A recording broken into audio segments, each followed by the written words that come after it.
Patuloy ang tagisan ng galing ng mga atletang lumalahok sa palarong pambansa sa Dumaguete City. Isang atletang putol po ang parehong binti ang nagkamedalya sa differently abled category. Narito ang report ni Mark Zambra.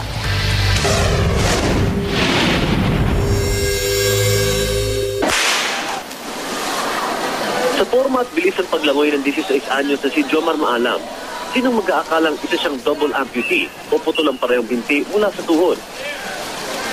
Kabilang siya sa libo-libong atleta mula sa iba't ibang panig ng bansa na magiting na lumalaban sa palarong pambansa dito sa Negros Oriental.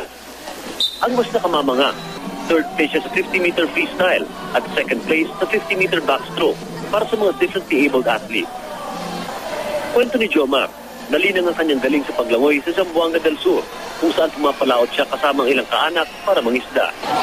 Kasi kahit meron silang TL, meron pa may wang TL, pero kaya namin para proud ang mga tao. Naging saksi rin ako sa ilang sports events tulad ng basketball, taekwondo, at ilang athletics events tulad ng runs at high jump.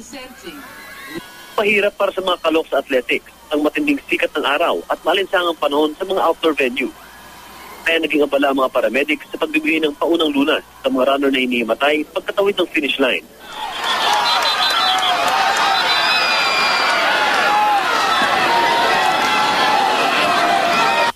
Sa ngayon, nangunguna sa medal tally ang National Capital Region, sumunod ng Western Visayas, Central Luzon, Calabarzon at Soc Sargent.